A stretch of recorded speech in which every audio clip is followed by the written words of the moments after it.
I think the biggest reason for choosing Hong Kong had to do with Hong Kong cinema. You know, at the time we were watching a lot of like Hong Kong cinema action flicks and just loved like the action, loved the setting. So for us it was just made perfect sense to bring the action, bring an open world game to somewhere that gamers had never been before. Got this meshing of cultures. You've got the Eastern culture and the Western culture. The Western culture being the British involvement in Hong Kong, and how those two cultures have sort of been fused together over the past century and a half. It has really shaped that city. You have the crazy extremes and the crazy characters just there for your enjoyment. Watching movies, we all love watching action movies, but that wasn't enough. And we're reading books, and there are lots of them about the cops' relationship with the triads.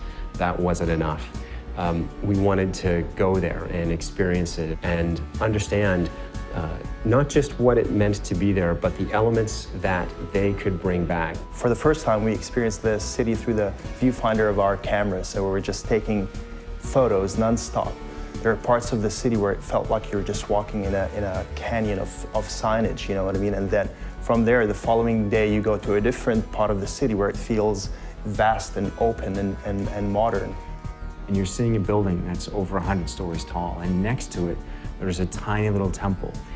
You see guys hanging out on a street corner who look like they were in a street fight, and they were triad guys who actually were in a street fight. The key for us about the triads and about Hong Kong was just how interwoven like the triads are into society there. It's not like there's a bad guy that you can point to the whole time. They're part of the fabric. We were really lucky to be able to talk to people on both sides, the police and the triads. We talked to a member of very high up, and I guess you'd call it the Hong Kong Secret Service. He was fascinating to talk to, just in terms of understanding what the threats were in Hong Kong. We talked to a couple of members of the triads as well, who took our writer into some very interesting places. He never felt at risk, but he learned some interesting things. We heard a story when we were there with one of our contacts driving around the city. He told us about a particular entertainment figure who, during his program, had said some rather nasty things about one of the local triad leaders, and that this guy was chopped.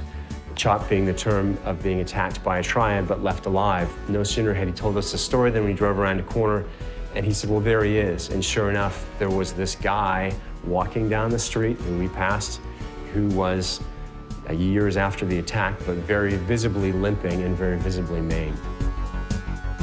Hong Kong has such a kind of chaotic and multi-layered architectural approach to it, which allowed us to do many new things with the way the player traverses the environment.